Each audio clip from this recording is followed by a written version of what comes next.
What's going on, ladies and gentlemen? It's your boy Burrow77 here with my main man, Nick. Nick is a buddy of mine who's a big college basketball fan. Went to the ACC tournament last season and was actually the guy who put me on Ramadan Diarra and Burns for NC State last year, who ended up just being the Cinderella story and having an outstanding tournament. Lots of fun. Nick did one of these with me last year, so appreciate you jumping back on with me, Nick.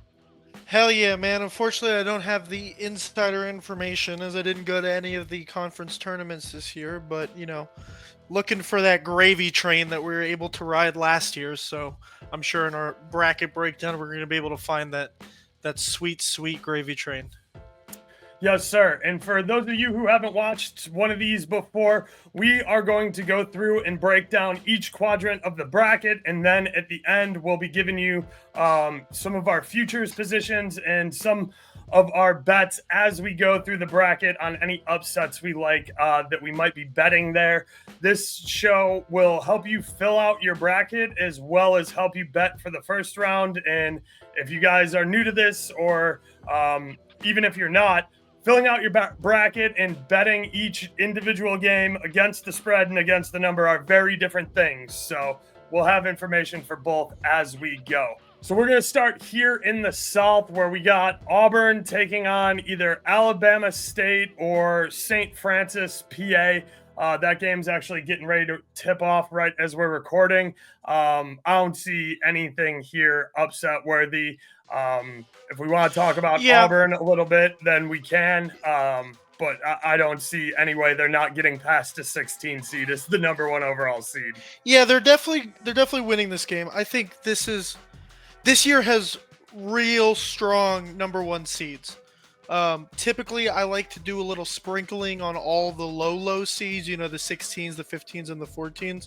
But I wouldn't even throw $1 on any of these 16 seeds because I just don't see it. They all have star power. It's not one of those years like UVA a few years back where they weren't led by a superstar, so they were kind of on the bubble of really being a powerhouse team when they lost to UMBC. And all these teams like Auburn, Duke, Houston, Florida, they all have star power. They're well coached. So yeah, I don't see any of them losing it. I don't see any of these games even being watchable. Auburn will probably have some trouble here later in the bracket, and we'll get into it as we go. The next game we got is Louisville-Creighton. This is a big one because this is essentially a home game for Louisville. Taking place just outside their door. Haven't been to the tournament in almost a decade. This crowd will be jumping and traveling. Going to be a tough environment for Creighton. And both of these teams love the three ball and will live and die by the three. Creighton does work inside a little bit more with Kalkbrenner, but it's only like 2% more inside the arc than Louisville. Louisville does have a pretty big edge on the defensive glass just because Kalkbrenner is pretty lackluster when it comes to offensive boards. And like I said, both of these teams really like to stretch the floor and shoot the three, which means you're always going to have trouble rebounding when you got guys standing out on the perimeter. When you're shooting as many threes as Louisville and Creighton, you want to have the rebounding edge. Louisville's got the rebounding edge. And I think that's going to be the difference, especially when you're shooting this many threes and you don't have a lot of people in the paint. If you get that rebound, you usually have a guy on the outside that you're ready to kick that outlet pass to, and you're ready to hit a fast break, get something on the other end. And I just think Louisville's going to be in a lot more opportunities to be in those positions than Creighton is. The only way Creighton wins this game is, I think, getting offensive boards and kind of slowing the pace down, but it's just not something this team does. I think it's a bad matchup for Creighton, and I think Louisville takes it. I do too. I think location definitely matters. The other thing I got to mention is Creighton definitely had some ball security issues. They get sloppy in possession, and they don't create nearly as many turnovers as Louisville. Louisville and Creighton are both pretty well disciplined, and they won't go to the foul lines much. Neither team's going to the foul line here, and their discrepancy in free throw shooting just doesn't really super matter. I agree with you. I think Louisville looks to play with the quicker pace offensively and will push the ball more as a result, leading to more of those fast break points. So yeah, I lean Louisville here, especially with what is essentially a home crowd behind them. We all know that travel and who the crowd favors definitely comes into play, especially in college, especially for tournament games like this. Yeah, I mean, big time. There's a reason why when you talk about the quadrants, the quad 1 home wins are like 1 through 30 and the quad 1 away wins are like 1 through 50. Like winning on the road in college, and all these games are technically on the road because they're playing at neutral sites. But this is a home game for Louisville. Next one, we have a underdog I really like here in UC San Diego versus Michigan. UC San Diego is the 12 seed, and the thing I like about UC San Diego is Michigan is probably the sloppiest team in the entire NCAA tournament when it comes to live ball in play turnovers. And UC San Diego is one of the best teams at getting turnovers. And if you look back at the Michigan State games, you can see that Michigan was kind of hanging in there tough, but Tom Izzo and Michigan State just absolutely beat the shit out of these guys in the turnover differential. And that is what continues to cost Michigan a ton of games here. I know UC San Diego is a small conference school, but they went 30-3, I believe, on an incredible run this year. They create more turnovers than anybody. They're number 4 in KenPom when it comes to creating steals and number 2 in KenPom when it comes to creating turnovers. I think this is a big problem and pain point for Michigan that could cause a huge upset here. And we're getting UC San Diego at a nice little price on the money line here just to win at plus 126. And I think they have the potential, if they get A&M, to make the Sweet 16 here, which would be like plus 370. Michigan is kind of like the Pittsburgh Steelers of college basketball. Like, no matter what, it's going to be a close game. Like, it doesn't matter if they're playing Auburn or if they're playing the University of Kentucky Charleston. Like, that game's going to be close. They play down to their competition. They play up to their competition. As a school like UC San Diego, you talk about the steals. You talk about ball security. Michigan doesn't have ball security. And UC San Diego, they love to pick your pocket. They love to get out on the fast break. And if Michigan plays a top 10 team, which they can play as, then they're going to run away with this game. But I don't see them doing that. I think, one, they just came off a tournament that was a rock fight. And two, I don't see them being able to control the ball. Me and Oaks were talking last week when George Mason and VCU were playing in the A10 tournament. We were like, okay, George Mason can win this game as long as they don't pass the ball to the other team. Tip-off starts, what do they start doing? They're passing the ball to the other team. It seems like every single pain point for Michigan, they can't overcome.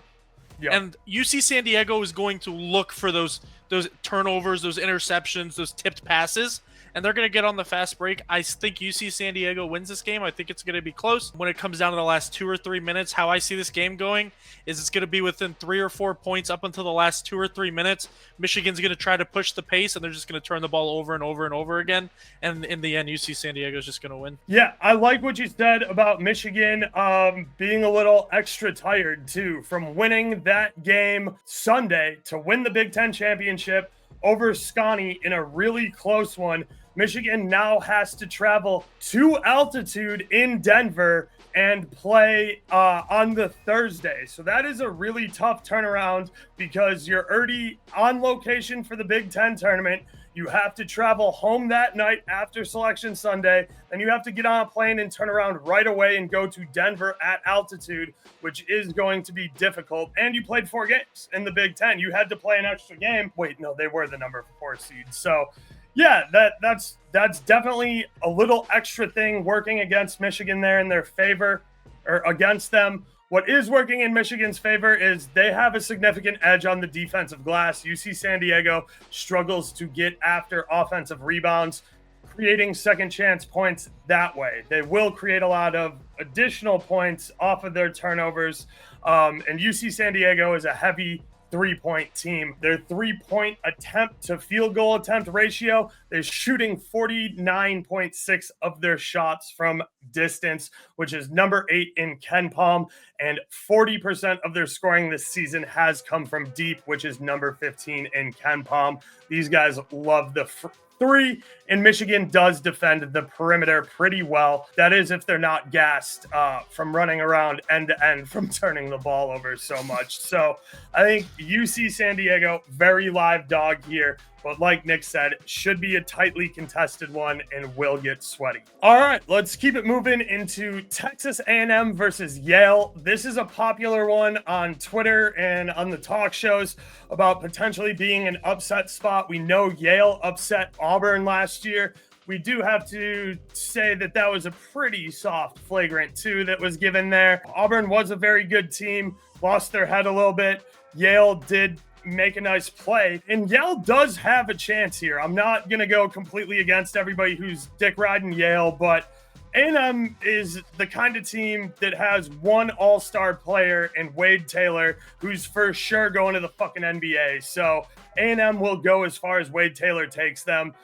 Coach Buzz Williams has been a complete thorn in Bruce Pearl's side for years. And if A&M wins this game and wins their next one and finds their way into playing Auburn, this is a matchup that it could be a heavy favor for A&M if they get to play Auburn in the Sweet 16. But the problem is they have to make it there first. And like I said, this team is only going to go as far as Wade Taylor takes them. They are abysmal pretty much at everything on offense outside of Wade Taylor, other than rebounding and coming down with offensive boards. I'll get into some of what Yale does well. I want to hear a little bit of Nick's thoughts here first. You know, it just feels like every year we kind of repeat the same thing, and it's always like, oh, the Ivy League team's going to get the upset. And, you know, I think back to, 10, 11, 12 years ago when Yale beat Baylor and they out-rebounded Baylor, and I felt like that's what really kicked off this whole, people's love for the Ivies. Because, yeah, they play fundamental basketball. That's what the Ivy League schools do. You know, they're going to pass the ball 800 times before they take a shot. They're going to set 45 screens. You're not going to get a bad shot from them unless you force it with 1 second left on the shot clock. The issue here with this matchup is Texas A&M has a top 10 defense. They have Wade Taylor and they got Zurich Phelps, who transferred in from SMU, I want to say it was. Correct. And SMU. Behind Zurich Phelps, they are the number 1 offensive rebounding team in the country. Yep. You cannot beat a team that is number 1 in offensive rebounding without something going catastrophically wrong. Because the whole thing about offensive rebounding is it turns to second chance points. And if Texas A&M is getting those second chance points against Yale, Yale's not going to be able to keep up with this. So we may get a situation where Yale has more defensive rebounds, but Texas A&M, they're going to shut down Yale. They're going to make them take bad shots with 1 second left on the shot clock.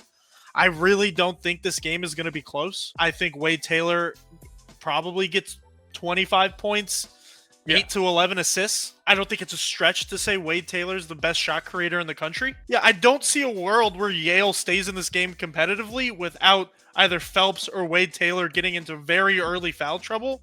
But honestly, if Wade Taylor has 3 fouls, I think they just leave him in the game. I don't think they're even, I think they know what they have in Phelps and Taylor, and they just go, hey, I think it's kind of like a Zach Edey situation. Zach Edey would always get into foul trouble, and it felt like every game he was sitting at 4 fouls, and you were just like, he's gonna foul out, and we're gonna have a chance, and then he never does. He never gets that 5th foul. One thing I will say to A&M's detriment is they're coming into the tournament ice cold. They've lost 5 of their last 7 games to close out the season, and they're not playing their best basketball heading into the tournament. Lost round 1 in the opening round of the SEC tournament. And as Nick mentioned, being the number 1 team in offensive rebounding, if you're ahead late, that allows you to just kick the ball to Wade Taylor, who can dribble around everybody and just eat up the entire shot clock. So they don't even really need to make buckets late if you can continue pulling down offensive boards and just not let Yale touch the ball. The thing is, Yale does defend well, and they can do some solid work when it comes to shot blocking against an A&M offense that has struggled to find consistent production at all three levels outside of Wade Taylor. They're also super susceptible to getting their shots blocked, which is always tough. A&M has absolutely horrendous metrics from three inside the arch, and they shoot sub 70% from the charity stripe. It's really Wade Taylor hero ball or nothing here for A&M. This is a solid draw for Yale, according to the metrics, but when it comes down to it, you kind of got to back the best player on the floor in Wade Taylor and the offensive rebounding here. We will keep it moving on into Ole Miss versus either SDSU or UNC. I don't have a ton for this one, especially because I don't know who the teams are going to be playing. I think Ole Miss probably advance here. UNC is fucking horrendous and shouldn't even be in the tournament. They're in the tournament because the head of UNC is on the board and got a $110,000 pay bump for them making the tournament. And also it's going to sell some tickets and it'll be good TV money. I think with all of the negative press UNC has gotten for making the tournament, they probably beat SDSU, who is pretty abysmal at everything except for defense. But it's going to be a sweaty one. I don't think they cover the number of 4.5 here tonight, but I think UNC does probably beat SDSU in a sweaty game that they go down early big and then make a late comeback for, because that's just how UNC plays. Either way, SDSU or UNC, I think, get handled by Ole Miss here at the 6 line. So I'm gonna go on a little rant here, and I will preface this by saying I am a Duke fan. UNC being in this tournament is the second biggest travesty in this tournament. The first biggest we'll get to when we get to the East. The fact that UNC is even allowed anywhere near the NCAA tournament is fucking disgusting. The ACC was historically bad this year. 3 teams, 3-bid league this year. They are 1-12 in quad 1. 1-12. They have one quad 1 win. And honestly, I hope to God that this podcast show somehow stumbles upon RJ Davis's timeline feed, because I'm going to look at the camera when I say this. RJ Davis, you are the reason that one and dones are going to become way more popular than they are, because you were a top 10 guaranteed pick last year, and you decided to go back to a shit UNC team and do absolutely nothing and only get into the tournament because your fucking AD saved your ass. I hope you get drafted in the 2nd round. I hope you lose out on millions, and I hope that you learned a valuable lesson. That'll about do it. We're definitely anti-UNC, definitely don't deserve to be in this tournament. And the thing is, all those quad 1 losses, they're not quality losses. They were getting blown out by 20 or more and then somehow just made it close at the end of the game. They weren't in any of those games, to be honest with you. Like, this team was just fucking trash top to bottom. So we'll keep it moving there. I'd pretty much like Ole Miss to advance over whoever they're playing. Next up, we got Iowa State versus Lipscomb. And this is an interesting one because Nick definitely likes Iowa State more than I do.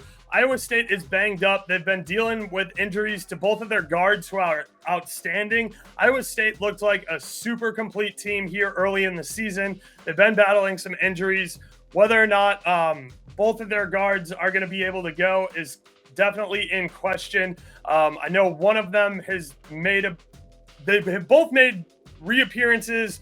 One of them picked up a nagging injury. I can never remember right off the top of my head, but Lipscomb is a tough, smaller division opponent. Lipscomb does some very significant things well. They're abysmal on the offensive glass, which isn't great, and they don't create a lot of turnovers, which is going to be tough, and they will need to be extremely efficient in their shot selection. But they do really good job scoring from the free throw line. They hit 79.6% from the stripe as a team, which is good enough to be in the top 25 of KenPom, but they don't get there nearly enough. They will need to find a way to get to the stripe and stay in the bonus early if they want to be competitive in this game. And they are capable on offense at all three levels. They crash the defensive glass really well. They don't put teams at the free throw line much. And they are excellent at defending the three ball on the perimeter here. Whereas Iowa State primarily likes to work on the inside, and Iowa State has a really bad habit of flaming out of the tournament early. They've done it like the last 3 seasons. They have good matchups, they have good seeds, and they just completely do not perform on their day.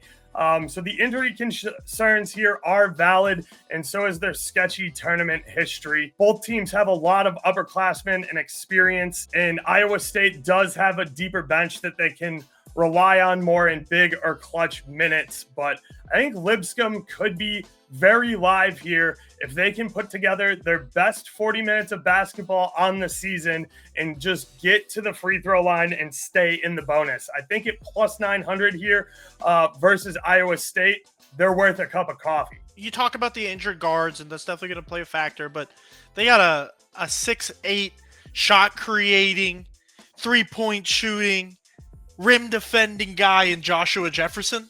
Yep. And I think if the guards aren't good to go, you're going to see him step into a role that he is just very comfortable within, and that is just playing that kind of 3-4 hybrid, the kind of LeBron James-esque role. I think he's going to have a big game if the guards don't play, and if the guards do play, Lipscomb does not have a chance. But if the guards don't play, I think he's going to have a huge game, and he's going to become a standout in this tournament because I do have them, spoiler alert, beating Ole Miss in the round of 32. The other advantage Iowa State here is this game's played in Milwaukee. Iowa State, very short travel for them versus Lipscomb coming from Tennessee. And Iowa State fans do travel. So Milwaukee being a short, drivable trip for Iowa State here is going to give the crowd advantage to them versus Lipscomb, in my opinion. We will keep it moving into New Mexico versus Marquette. And as an A10/George Mason supporter in Nick, I know he's got a vendetta against Shaka Smart. Shaka Smart is the gambling man's terrorist. This man hates covering the number. He has horrendous end of the game scenarios that constantly blow covers that look like they're in great position. He's poor on the road. He's poor as a favorite. He's poor as a dog against the spread. Straight up, it does not matter. All of that said, New Mexico is kind of like the Mountain West Texas A&M. They have Donovan Dent and then 9 garbage players. As far as being able to create their own shot, doing anything well offensively, they defend well. I'll give them that. They hustle their ass off and they play hard on defense. But New Mexico offensively outside Donovan Dent is fucking trash. Donovan Dent shoots a very respectable 78.1% from the free throw line. New Mexico as a team shoots an abysmal 68.4%. That's with Donovan Dent, almost 80% from the free throw line. So this team is garbage when you get them at the stripe, and that is going to be a major problem. New Mexico has a very nice rebounding edge here at both sides of the floor because this is not last year's Marquette team. They do not have Tyler Kolik and they don't have Iguodaro, who are both in the NBA. This is a little bit of a rebuilding year and a retooling year here for Marquette. They played an incredibly close game versus Xavier in the Big East tournament, which I thought Xavier probably should have won. I know we both watched that game. But this Marquette team is not the Marquette from last year. This is a pretty down year for Marquette, and Shaka Smart, who sucks on the road and sucks against the number. I think New Mexico here is very live as long as Donovan Dent shows up and is ready to carry this squad. I'm really excited for this game. You touched on Tyler Kolek going to the NBA. So this is Cam Jones's team. Yes. This is entirely Cam Jones's team. Cam Jones has had a tremendous season. I was looking up a stat earlier today. Last season, he had like a 17% assist rate. This season, he has a 40% assist rate. So just an insane jump in the regular season, but it's all on him. He's gotta be the guy that he's been the whole year. He has to step out of the shadow of Tyler Kolek, and he's got to be the guy in the big moment. And now it's his turn in the tournament.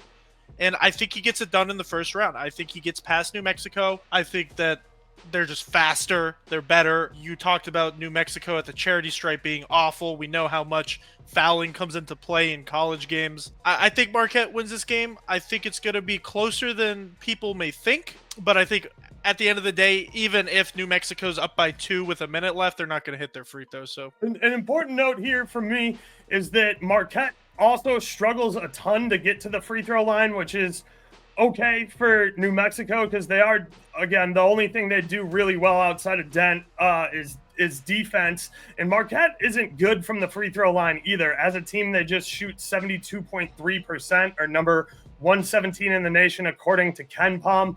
Marquette is fairly secure with the rock and can create some steals. But the biggest problem for me with Marquette is they take a ton of threes and they're just trash at making them, which also makes rebounding very difficult for them. So I agree. I think this is going to be a close game. I am probably going to take a chance here on New Mexico winning at plus 146, but I like them to cover the number because, as I said, Shaka Smart is a gambling terrorist and hates covering the number, especially late in end-of-game scenarios. The other thing that'll be a kind of a common theme here with the Mountain West teams especially, they're a little bit of home court merchants. The Pit is incredibly tough to play at. Mountain West has great student representation that comes out to every single game. They all have over 15,000 person arenas that they fill up night after night. But the common theme there in the Mountain West is they're a bit of home court merchants. So New Mexico did do better than most on the road this year, but could not get past Boise in the Mountain West tournament. That'll be the key here. Marquette, you're going to see a lot of doubles on Donovan Dent, and they're going to try and make somebody else beat them. We will keep it moving into Michigan State versus Bryant. I don't have a lot to say about this one. Tom Izzo. Izzo. Bryant. That's really all you could say. Is Tom Izzo going to lose in the first round? No. Is he going to lose to Bryant? No. Doesn't matter who you're playing. Tom Izzo could probably go down to a local high school, find 5 people over 6 feet tall, and throw them on the court for this game, and they would win the game by 20. He's probably a top 4 college basketball coach of all time. He knows how to get the most out of his players, and I think this is going to be the biggest blowout in the first round. I expect them to win this game by 20 to 30 points. Yep. I agree with you. As far as upsets looking down the bracket goes here, I think Michigan State definitely has value to make the Elite Eight at plus 158 if they do end up playing Iowa State. Like Nick is predicting, they are underdogs there. So I do like Michigan State to make the Elite Eight at plus 158. I also think Michigan State has a legitimate chance to come out of the South region. So if you want to take them Final Four, I also think they're worth a dart as the national champ at 32-1. I think they're going to struggle with whoever comes out of the next bracket we're going to talk, which is the West Quadrant. I think Florida and Johnny's are both really, really tough. So yeah, I think you can take Michigan State, Elite Eight, Final Four, potentially. And if you like them to go further than that, continue to back Michigan State because I think they are playing really good ball. I think that not playing in the Big Ten championship gives them a rest and travel advantage here. And also they're not going to have to play at altitude Colorado like Michigan will. So I think that is an advantage to them as well. Yeah, I mean, I think you talked about that number being, what, plus 146 to make the Elite Eight? What was it? 158, but yeah, right around there. Yeah, plus 158 to make the Elite Eight. That bet is literally Michigan State money line over Iowa State plus 158. Like, that is your bet. You may get lucky, and you may get Iowa's Ole Miss versus Michigan State. But there's no fucking way Tom Izzo loses to Brian, and there's no fucking way Shaka Smart beats Tom Izzo. Not a chance, dude. Not a chance. You want to take that bet? Congratulations. Your bet is Michigan State over Iowa State plus 158. There's your bet. We obviously mentioned it earlier. I do think that A&M could be problematic if they can make it all the way to playing Auburn. As I said, Coach Buzz Williams has been a massive thorn in Bruce Pearl's side. He has owned the head-to-head matchup with Bruce Pearl going back 3 or 4 seasons here. So I do think that if A&M manages to get by Yale and manages to get by Michigan or UC San Diego, and Auburn is still in this tournament, that becomes a problematic matchup there where we could see an upset. But other than that, I really like the 1 and 2 seed to make it to the Elite Eight here and play their way into the Final Four. So in my bracket, I actually have UC San Diego going to the Sweet 16. I have them going to the Elite Eight as well. I have them beating Auburn. And the reason why I have them beating Auburn, I think lost 3 out of their last 5. Now, granted, they did play Alabama twice. I think Auburn is a very weak number 1 overall seed for this bracket. Like I said, Duke fan here, but I think Duke should have been the number 1 overall seed. I think Auburn has struggled in the SEC towards the end of the season. There's definitely some wear and tear on them. And I think they're going to blow past whoever they play in the first round. But I think Louisville is going to put them in a rock fight, and Louisville is going to take a lot out of them, and you're going to see a tired Auburn team in the Sweet 16. And, there's this factor that we don't think about, and the factor that a lot of people don't think about is when you get to the Sweet 16, there's some business decisions that get made by star players. You're looking into your future. You're looking into your bag. I know the NIL has kind of changed a lot of it, but you're looking into your bag. You're seeing the millions you can make. And they're college kids who a lot of them came from impoverished backgrounds. Granted, yeah, they got the NIL money, but they're seeing like this lucrative NBA contract down the line. And like as you get further and further into the tournament, I know if I was them, I'd be thinking, damn, I don't want to tear my ACL right now. I don't want to break my ankle right now. So I think, that's when you get the scrappy underdog like UC San Diego. These guys who none of them are going to the NBA. Their best chance is to go play in Korea or something. And they're like, let me make a name for myself and let me get some brand deals and some advertising money. Let me be this year's Jack Golke. Let me get those commercials. And I'm going to make a name for myself. So you got the people at UC San Diego that are like, let me make a name for myself. Well, you got people at Auburn that, maybe that thought in their head creeps in. I got to make a business decision. If Louisville does win that matchup with Creighton, this game's gonna be in Louisville, and we all know Chad Baker-Mazara's got a little bit of a temper on him where he picks up flagrants, he gets caught elbowing people in the dome, gets caught pushing after the whistle. Chad Baker-Mazara better be able to keep his ass on the floor here for Auburn, because if he lets that Louisville crowd get under his skin, that's going to be a tough game if they have to play without Baker-Mazara for, let's call it, even a half of basketball. And that has been an issue for Auburn here down the stretch. Like you said, losing 3 of their last 4 to Texas A&M, Bama, and Tennessee, where Baker-Mazara made some poor choices and was not available for his team. So Baker-Mazara's got to get a handle on that and stay in the game and stay on the floor and stay available here. Let's keep it moving into the West Quadrant, where we have Florida State taking on Norfolk State, and there's not a lot to talk about here. Florida has picked up a bunch of traction as they're the odds-on favorite most of the sports books to win the NCAA tournament. Back in January, I was talking how Florida, I think, is a very good long shot, dark horse to win the NCAA tournament. They just won the SEC tournament. I think people are starting to recognize how good Florida is here. And I want to congratulate Norfolk State on making their tournament appearance, securing Michael Vick as their head football coach, and they should probably just get ready for football season. Yeah, I mean, if you are sitting on a Florida NCAA tournament winner ticket, you are so happy with the way the West bracket was drawn. Yep. Like, this is the most lopsided 1-2 bracket ever. Yep. If the only thorn in the side of Florida or the Johnnies that I could see is the Crab 5 in Maryland, I don't see anybody besides Florida and St. John's coming out of this. You know, a lot of people want to talk about Grand Canyon. I don't see it there. They Kansas just got a terrible draw with Maryland, which we'll get to. Kansas may flame out in the first round because they're playing Calipari. Yeah, there's not a lot to talk about in this side of the bracket. I think if you are a guy who's out there to get the perfect bracket, I'm gonna get the $1 billion perfect bracket, just pick the favorites in the West. It's the favorites in every freaking matchup. Which brings us to the 8-9 seed line.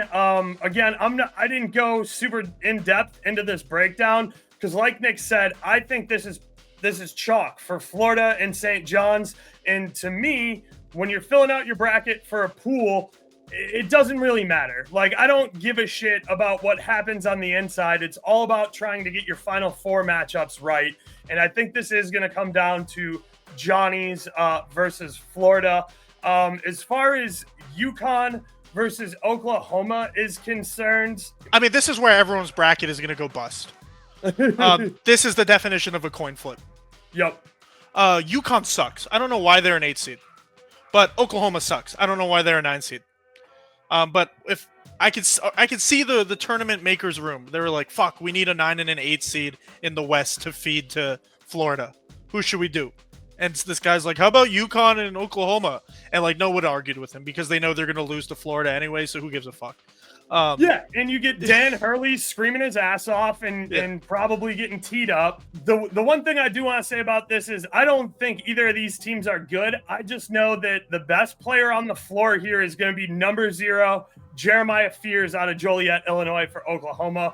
Fears put this team on his back to secure an SEC tournament W versus Georgia and had them leading going into the final possession versus a banged-up Kentucky team. And Kentucky just made a very tough downhill shot at the rim to win the game. Jeremiah Fears is a freshman, and this young bull could put on a hell of a show versus UConn and make a lot of noise for himself here as a freshman coming out of Oklahoma. So keep your eye out on Oklahoma's number 0, Jeremiah Fears out of Joliet, Illinois. And if you guys know me, you know I'm from Chicago. So we got to represent here for the Illinois boy. I don't really see Dan Hurley flaming out in the first round after winning the national championship in back-to-back years. It's so hard to get me to care about the West. Like, if you ask me in 5 days when Omaha upsets St. John's, then I'm going to start caring about the West. But right now, I don't even know if I'm going to turn any of these games on in the West in the first round. You know, there's better games all around, so. For sure. I just want to congratulate Florida and St. John's on their Elite 8 appearance. It's a long season. Getting to the Elite 8 is an accomplishment. Yeah, you can parlay St. John's and Florida to make the Elite 8 at plus 260 or something like that over on FanDuel. I think that's a nice little play for those of you who are interested in this from a gambling perspective. We will keep it moving on into Colorado State versus Memphis. This is the matchup everybody loves to pick on this year. Everybody's saying Memphis feels completely overrated as a 5 seed, and Colorado State feels underrated and disrespected as the Mountain West winner as a 12 seed. In fact, Colorado State is a minus 2.5 point favorite in this one as the board opened up for individual match betting. Both of these teams are red hot coming into the tournament, playing some of their best basketball of the season. Both teams are conference champs here. Colorado State has absolutely great ball movement. They are number 8 in assists per field goals made ratio when it comes to KenPom. Colorado State also is going to live and die with the 3 ball. They shoot 42.8% of their shots from behind the 3-point arc, which is number 86 in the nation, and 34.5% of their points come from behind the 3-point line, which is number 95 in the nation with KenPom this season. Memphis much prefers to play downhill and get to the basket, going to the rim, doing a bulk of their scoring from inside the arc and at the free throw line. The biggest problem for Memphis here is they go to the free throw line a ton, but they shoot a piss poor 70.2% as a team, or number 250 in the nation from the charity stripe. Whereas Colorado State doesn't go to the line a ton, but when you put them there, they knock down their free throws at a 77.5% clip as a team, which is good enough for number 28 in the nation. The one thing I will say about Memphis is when they take three-point shots, they are super effective in hitting their three-point shots and good with their shot selection. They only take 33% of shots from behind the three-point arc, but they knock them down at a 38% clip, which in college basketball terms, that sounds horrible for the NBA, but it's good enough for 18th in the nation when it comes to college ball. So the biggest thing Memphis has to watch out for here, they are just atrocious with ball security. Colorado State's going to be hard-pressed to take advantage of that because they don't create a ton of turnovers. But if you give them cheap free ones, that's a good way to put yourself behind the eight ball and not be in good position to win. This is a styles clashing matchup where, gun to my head, I like Memphis getting downhill and going to the rim. Yes, they stink at their free throws, but I always think the more consistent and more dependable shot on a neutral floor without the home crowd behind you is going to be going downhill and getting to the rim. Yeah, give me Penny Hardaway. That's it. That's all I got to say. Give me Penny Hardaway. We'll just keep it moving from there because there's not a ton to say about that one. Maryland versus Grand Canyon. I think Grand Canyon could have been a very dangerous team that could make some noise if they got a better draw. However, Derek Queen and Maryland should just obliterate them. Maryland matches up super well with what they do defensively to what Grand Canyon wants to do offensively. The only way Grand Canyon is going to have a chance here is for Maryland to have an abysmal night shooting on offense. Grand Canyon has a very stout defense, but I don't think that they're going to be able to break 70 points. They're going to need to make this one of the lowest scoring rock fights in the NCAA tournament to give themselves a chance. We're talking this needs to be a 60-62 game. This game has to stay under 70 points here for Grand Canyon to have any chance against Derek Queen and Maryland. Yeah, there's just too much talent on Maryland.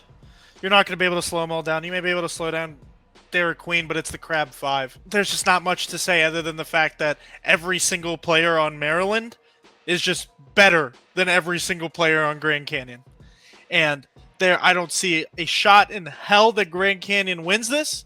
I'm sure I'm going to be eating my words because it's the NCAA tournament, but Maryland has just impressed the hell out of me. Kind of came out of nowhere. They tapped into that Monteverde Academy with Cooper Flagg and Derek Queen and all those people. I think Maryland takes this easily. Sets up a pretty interesting Maryland-Memphis matchup in the round of 32, which could be fun. Shout out to Grand Canyon, though.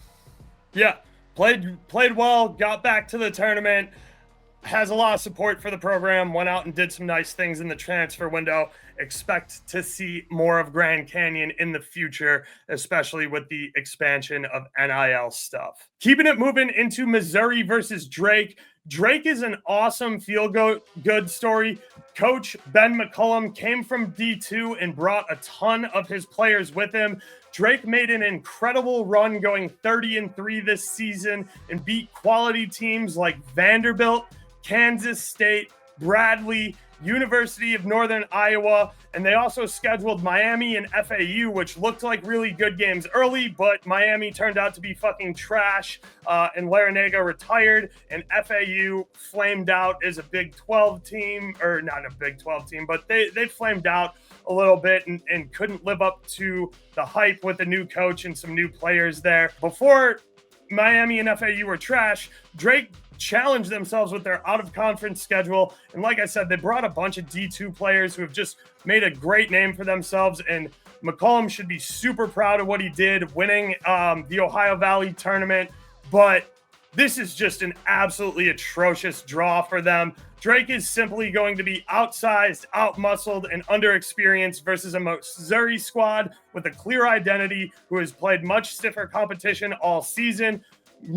Missouri does come into the tournament cold, losing 4 of their last 5 games, But Drake plays at a snail's pace here at both ends of the floor. Missouri likes to get out and run in transition, especially on offense. And Missouri is just elite when it comes to playing downhill and getting to the rim. They do a really good job at drawing contact and getting to the free throw line and knocking down their free throws.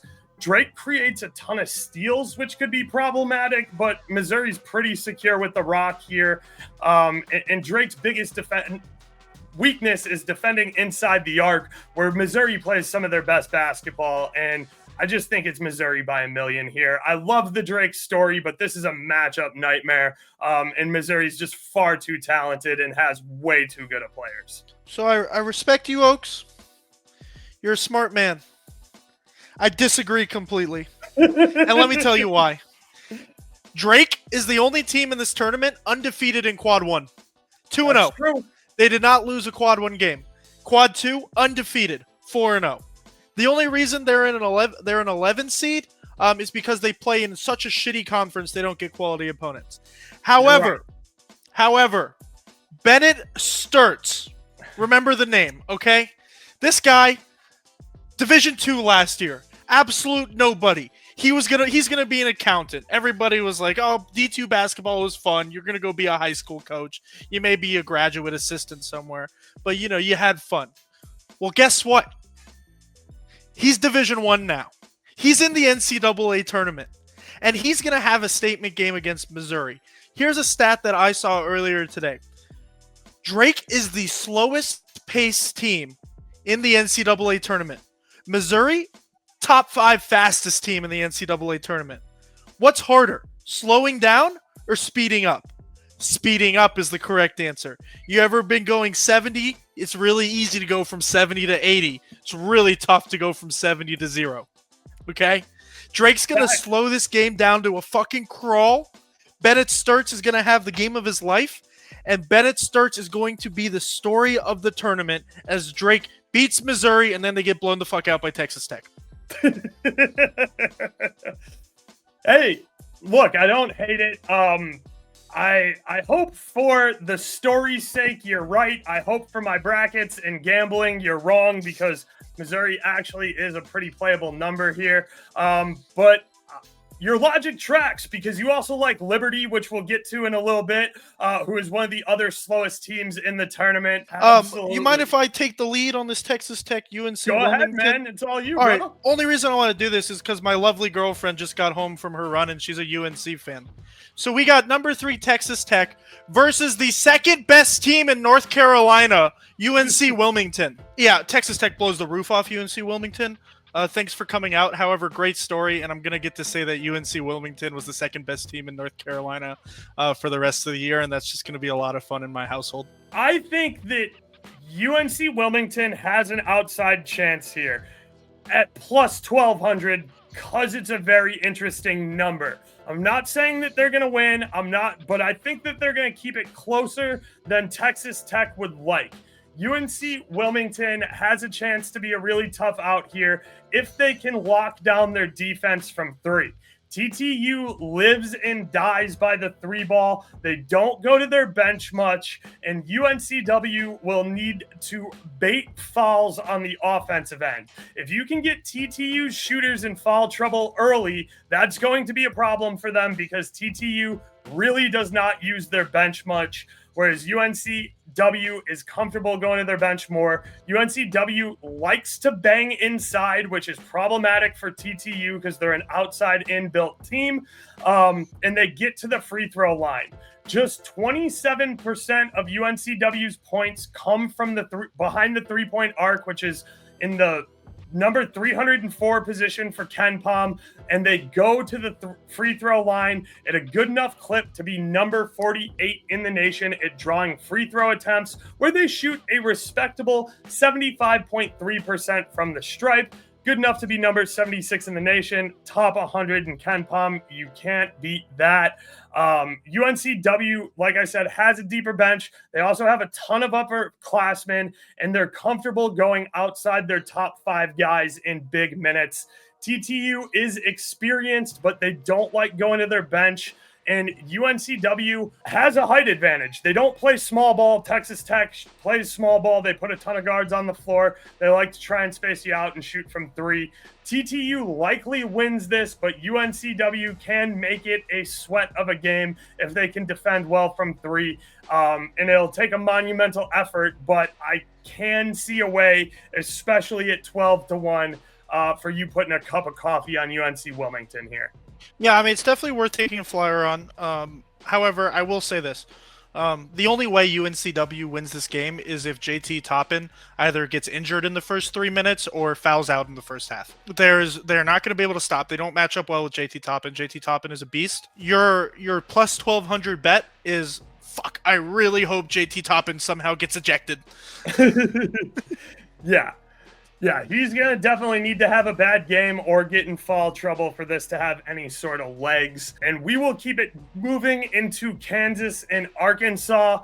And I'll be honest with you, the only thing I wrote for this is who gives a fuck. Both of these teams are getting bounced by St. John's next round. I apologize to my boy Kobe in Discord. I'll go into more detail if you want as a Kansas fan, but both of these programs are far below their own expectations and they're playing trash basketball.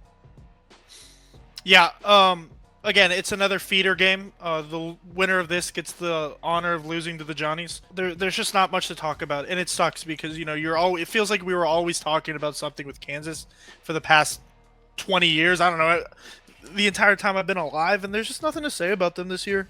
This is by far their worst season in at least a decade. They had the most home losses they've had in a long fucking time. Like Hunter Dickinson, again, another guy who shouldn't have come back to college. He tanked his draft stock. Like, this Kansas team's trash. This Arkansas team got better late, but is still trash, coached by Calipari. I mean, the only reason Arkansas is in this tournament is because they play in the SEC. They got to play 15 quad one games.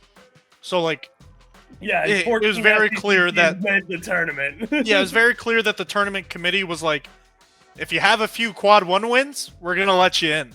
And Arkansas was like, we have 5, and they're like, you're in. Get on the bus. And they're like, just don't ask us how many quad one losses we have, but we got 5 quad one wins.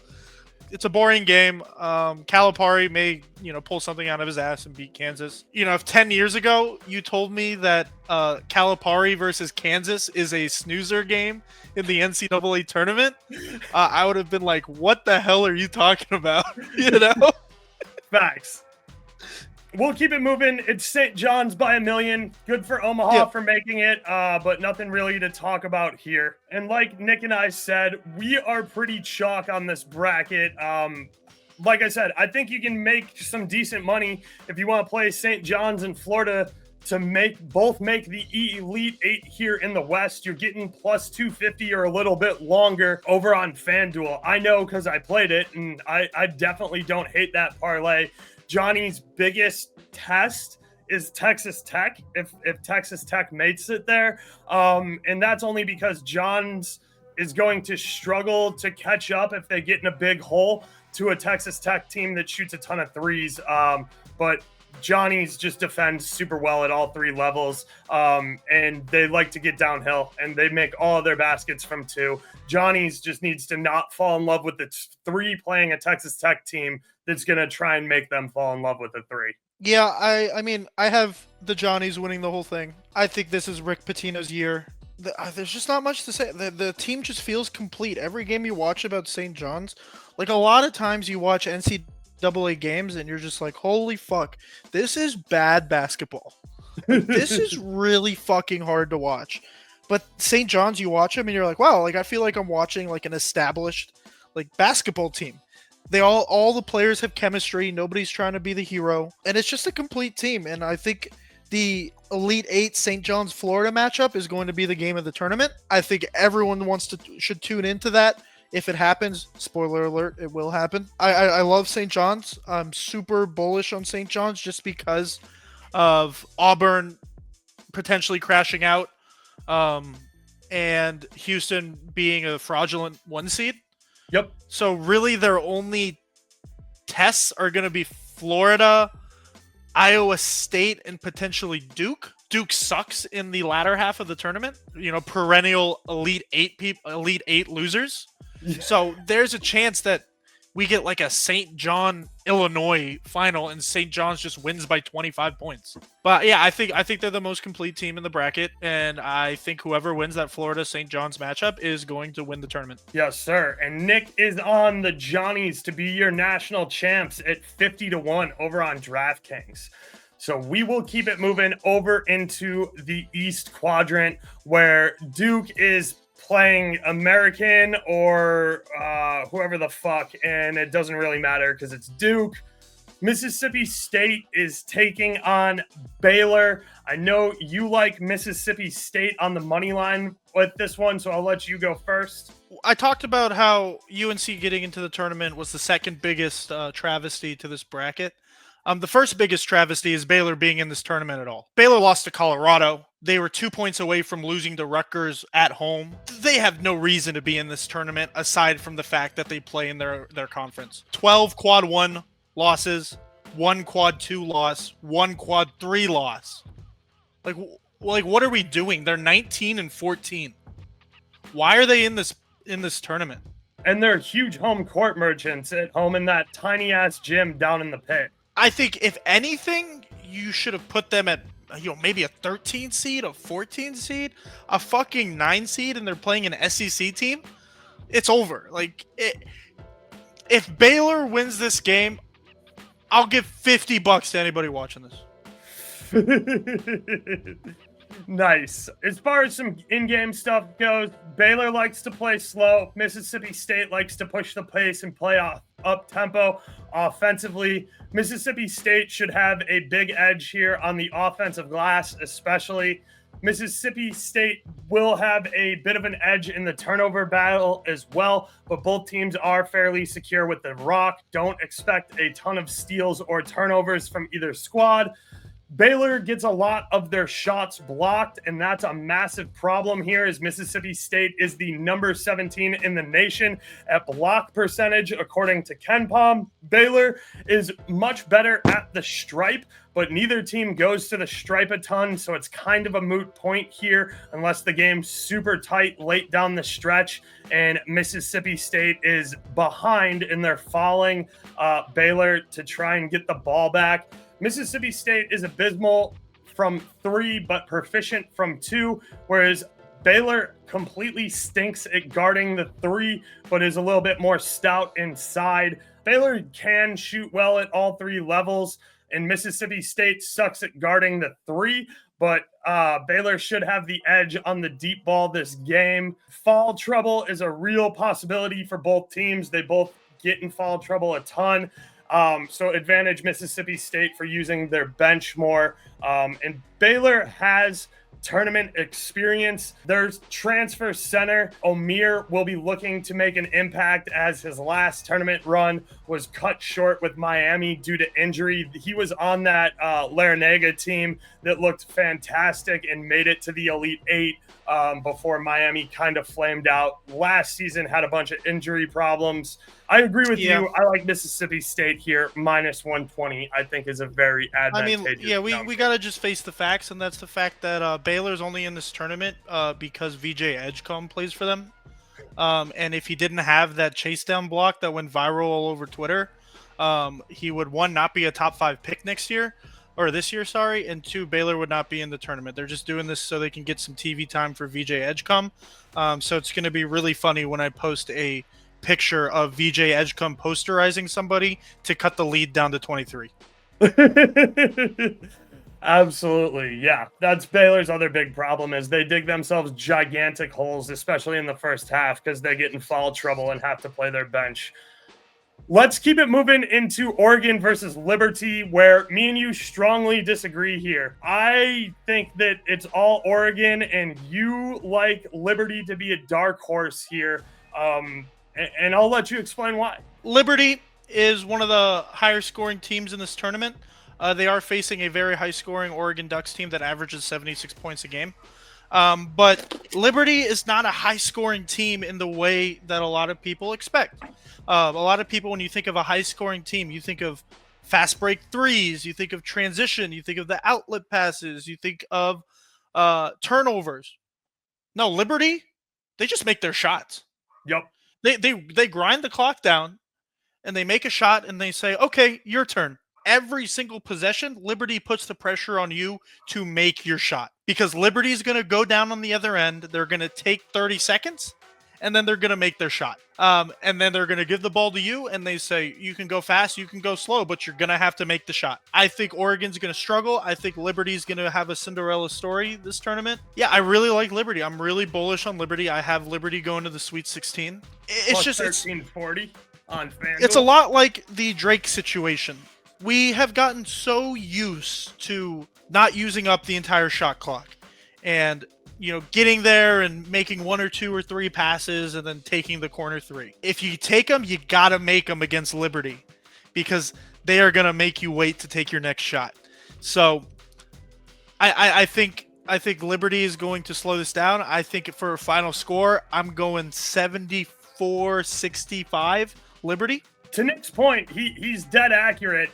Liberty is one of the most effective field goal shooting teams in the nation. In fact, they're ranked number 2 according to KenPom. They make 58.4% of every shot they take. They hit their three-pointers at number 5 in the nation, 39.5% on three-point attempts. And they hit at number 13 in the nation when it comes to two-point attempts at 57.7%. Here's the big problem with Liberty. They don't get after the offensive glass at all. They are number 361 in the nation at offensive rebounding. So Oregon will eat their lunch when it comes to rebounding, and then Oregon will look to make the breakout pass and play quickly and go downhill. Here's the other big problem with Liberty if the game's close towards the end of the game. You know how you prevent Liberty from milking the clock and eating up the shot clock and making the game take a long time and letting Liberty get comfortable and play the game? You hack the shit out of them with bench guys or dudes you don't need.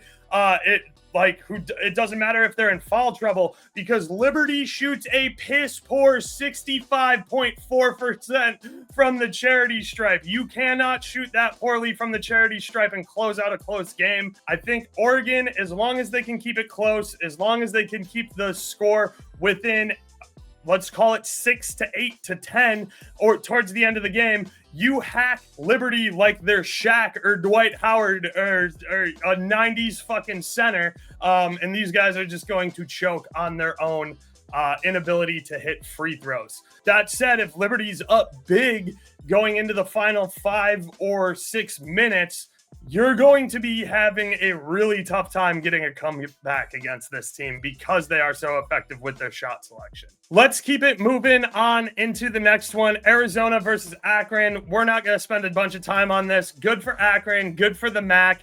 The only way they are able to stay in this game is they have to score 90 points. Arizona is a little bit lackluster on defense. Akron's terrible on defense. Arizona loves to play high tempo and wins a lot of the games that they can get scoring over 80.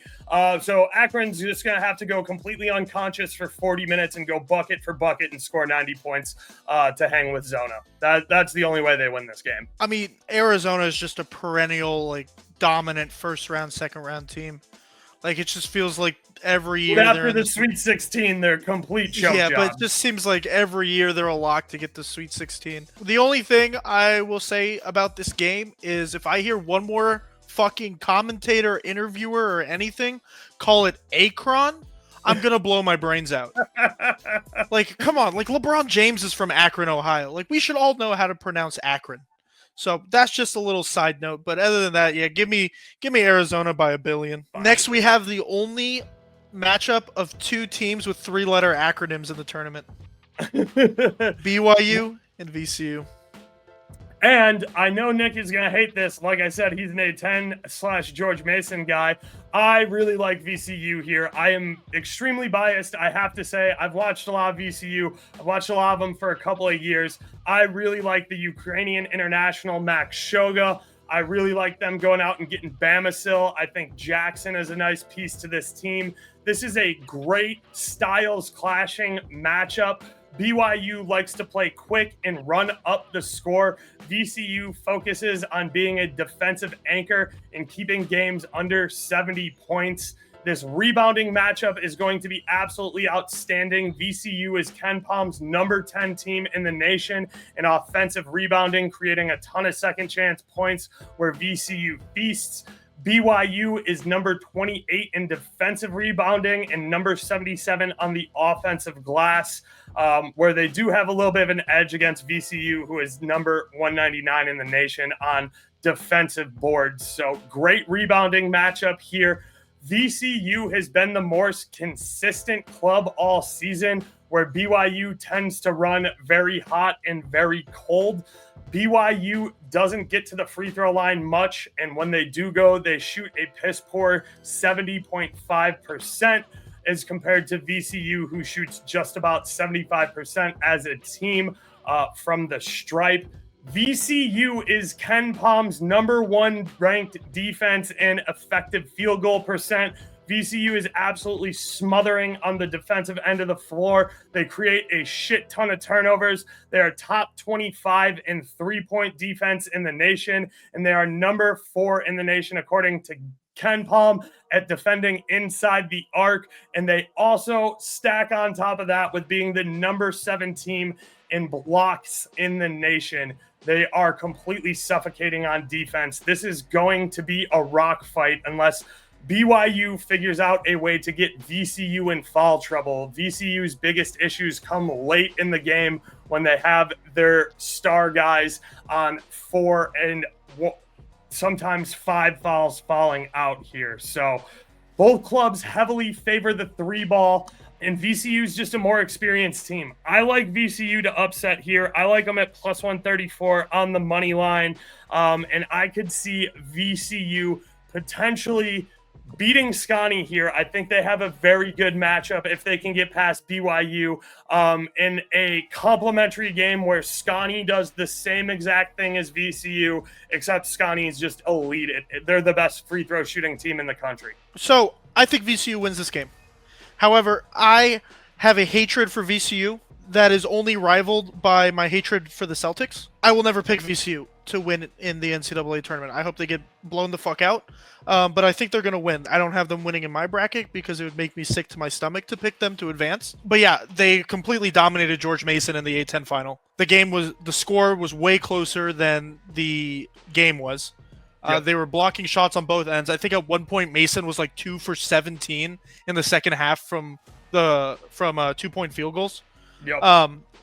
So yeah, I think VCU wins this. BYU is a good team, but VCU is hot as shit right now, and I think they're going to carry that into the tournament, and I think they get the win over BYU.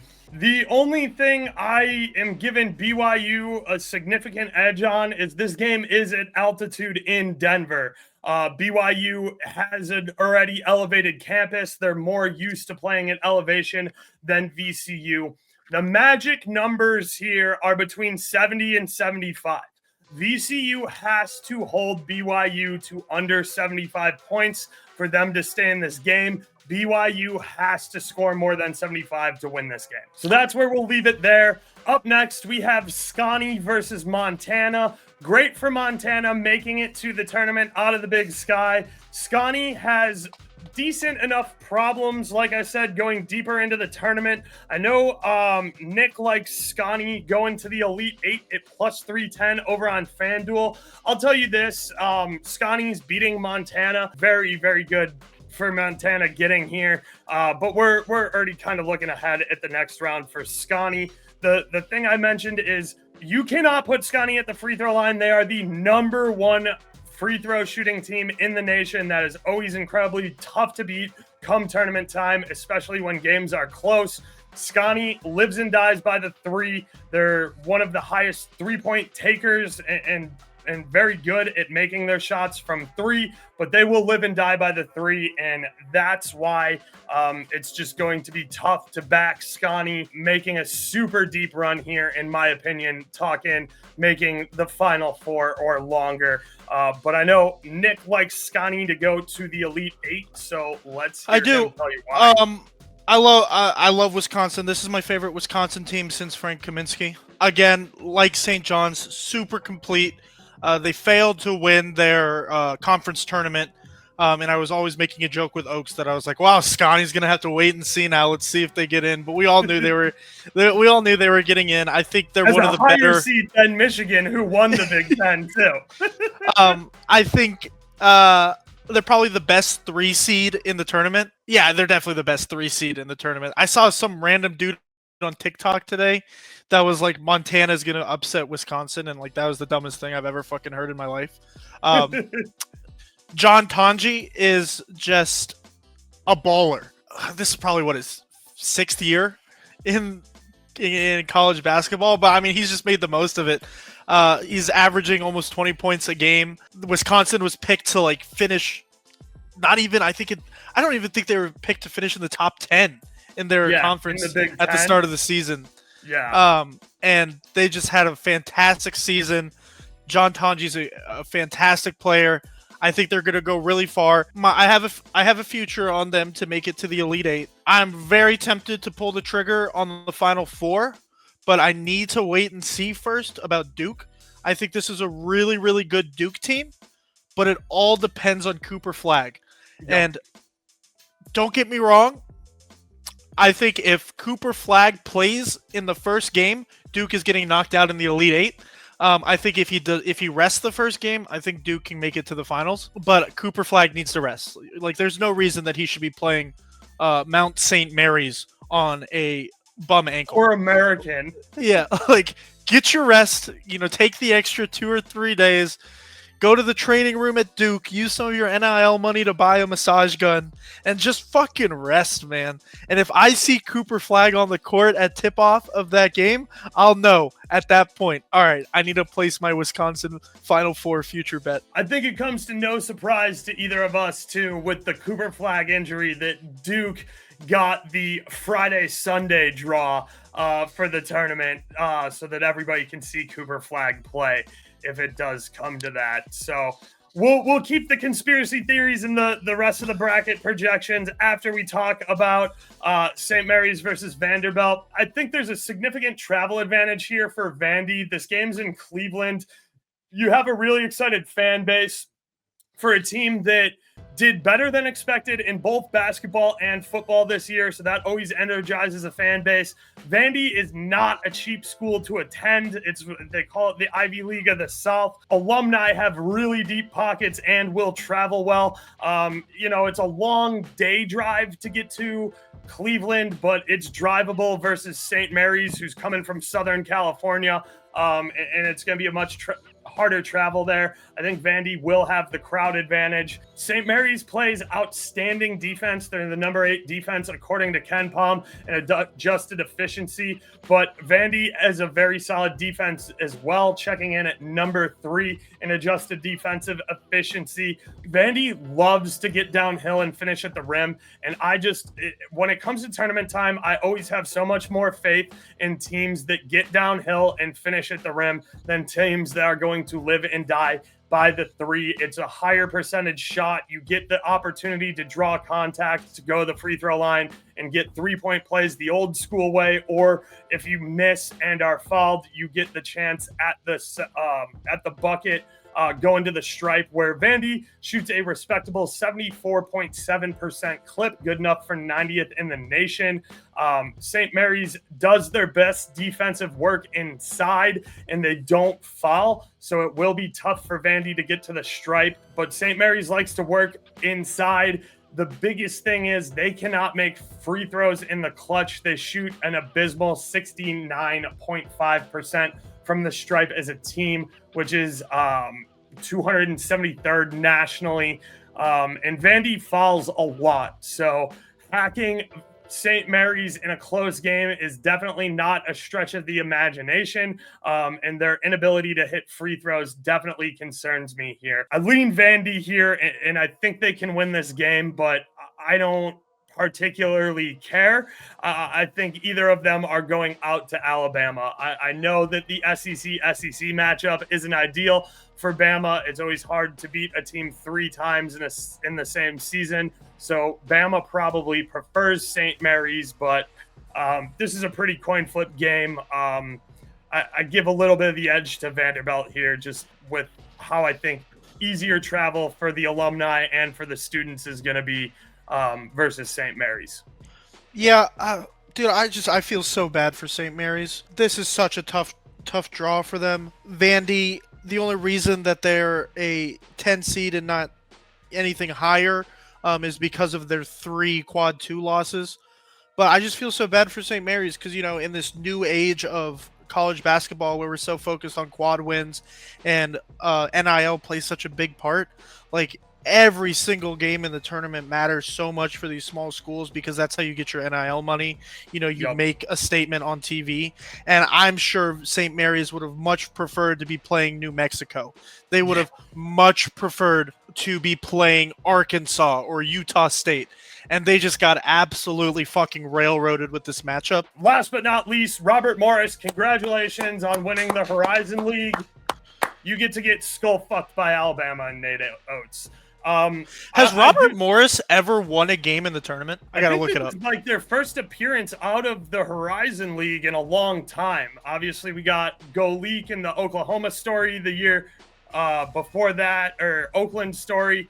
But yeah, I think Alabama, looking forward down the bracket, does have some obstacles. Like Nick said, he likes Scotty in a Scotty-Alabama matchup. Nate Oates' ball is really good, but you do have to be able to put 3 consecutive stops together. And without Grant Nelson, if he's still banged up and not 100% fit, I think this tournament becomes much more difficult for Alabama as soon as you get into the Elite 8 and beyond. But this one feels decently chalky as well. I think you have a strong argument, like Nick says, for Scotty as a 3 seed, maybe getting out here, but Duke is probably going to run the top half of the bracket. Alabama is going to flame out eventually. It just depends on when they do it. But I think Duke, Scotty, and Alabama are your teams making the Elite 8 here, and I don't think there's too much upset happening there as we get further down the bracket. So this is the 10th NCAA tournament appearance for Robert Morris. They've never made it out of the first round. They have 2 total wins in the playing games. Last time they were in the tournament, they lost by 30 to Duke. That sounds about right. Yeah, so, anyway, shout out to them for winning the Horizon League. Facts. I don't think we get another Horizon Jack Goleek story coming here and sticking it to Bama. So we'll keep it moving into the Midwest bracket, where we have Houston versus SIU Edwardsville. As an Illinois guy, I got to give a shout out to SIU Edwardsville. You're still not as good as Carbondale. Carbondale's where the party's at. Edwardsville, congrats on playing some good basketball. You are going to get absolutely railroaded by Houston. You'll be lucky to score 40 points. Yeah, I mean, it's just like Norfolk State, Florida. Yep. Just like, congrats.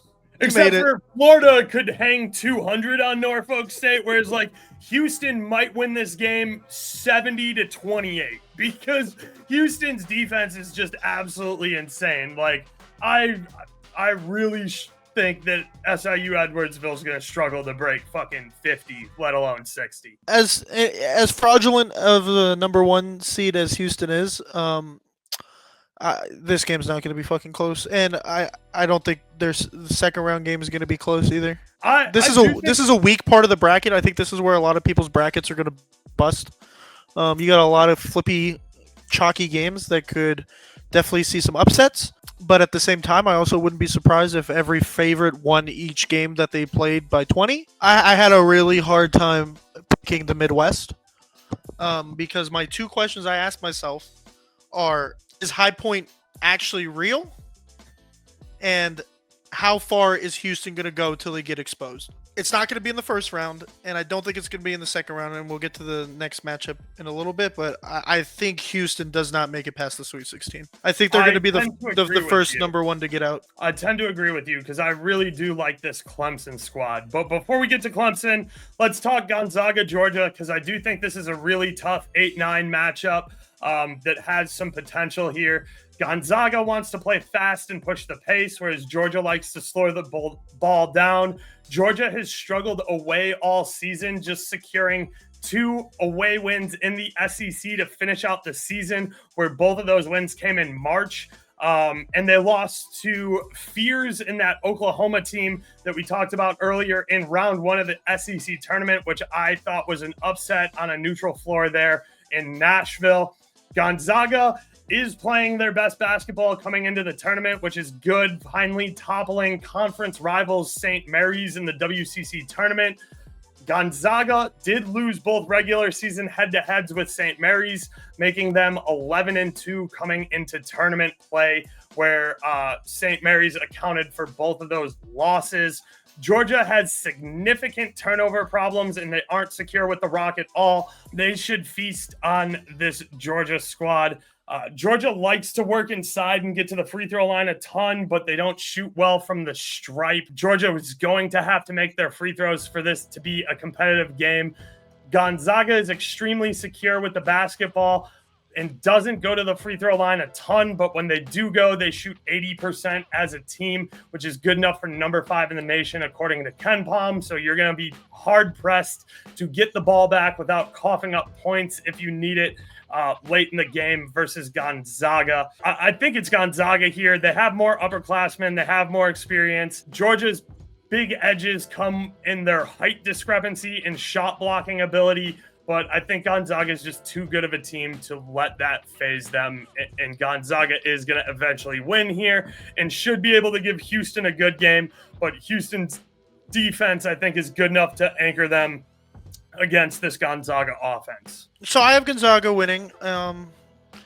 Pretty much, I didn't put a lot of thought behind Gonzaga winning. They're a perennial, they're not going to lose in the first round.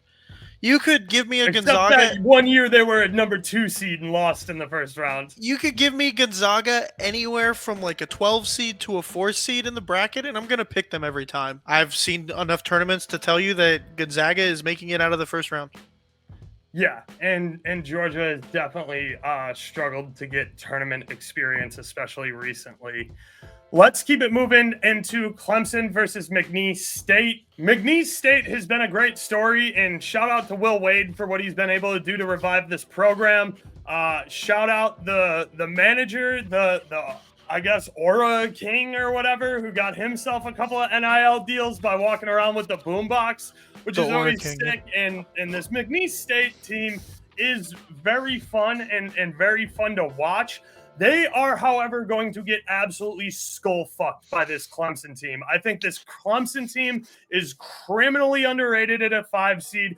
This team went to the Elite 8 last year. They returned a bunch of seniors that are starting. This is a very well-coached, very experienced team. Clemson has a seamless transition between being able to play zone and man-to-man on defense. They can make shots from all 3 levels. And this team, it was at home, but they beat Duke. They beat Duke at home at Clemson.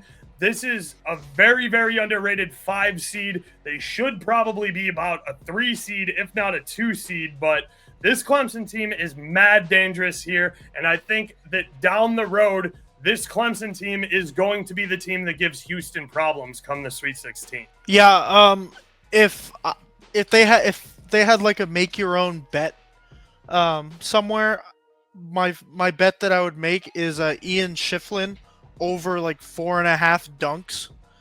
He's gonna fucking feast on this McNeese State team. I could see him going for 30 pure just in the paint alone. Mm-hmm. He's a monster, and shout out to them, shout out to the Aura King, but there's no stopping Clemson, there's no stopping Ian Shiflin, or however the fuck you pronounce his last name. And I have Clemson going to the Sweet 16. Actually, I have them going to the Elite 8. I have Clemson potentially making the Final Four here as well. I think they match up well versus Tennessee. I think this is a team with a chip on their shoulder that really wants to prove that they can make it deeper in the tournament. We'll keep it moving into High Point versus Purdue. I got this And one, Oaks. you got this one? I got this one. All right. Oaks, you're a professional bettor, right? Yes, I am. What's one of the top, 3 rules in betting? Fade the fucking public. The entire fucking world is on High Point. Everybody's saying High Point's gonna win. High Point's gonna win. High Point's gonna kill Purdue. Purdue sucks. Purdue this. Purdue that. Let's not overthink it. Yeah, is Purdue kind of bad? Sure. But what the fuck is High Point? You can say all you want about them, but at the end of the day, Purdue 7 quad 1 wins, 9-1 quad 2. I don't see them losing to High Point, and I hope every single person who is trying to hop on what they think is a High Point gravy train gets absolutely shat on. I don't see the hype. I don't get it. Maybe I'm missing something, but I don't get it. Purdue has always been there. They were in the finals last year. They're well coached. They're a well-run program. Are their players the best this year? But they do have very good guard play, though, in Braden Smith and Fletcher Lawyer. Brandon Smith is one of the best passing point guards, according to KenPom. He has an assist rate of almost 44%. So, yeah, I think Purdue's guard room is really good. I think they're obviously missing their big men, with Edey going to the NBA. And even 2 seasons ago, they had kind of the Twin Towers. They're a squad that runs through the post a lot. And without an outstanding postman, I do think Purdue can struggle, because High Point likes to work inside and get to the free throw line. Their shot selection is just shy of 50% as 2-point baskets, which is and they get to the free throw line at the number 53 rate, according to KenPom. They shoot a ton of free throws. This matches up well with what Purdue can defend. This is an exploitable matchup inside for them. Purdue lets up a lot of baskets inside and puts teams at the free throw line a good amount.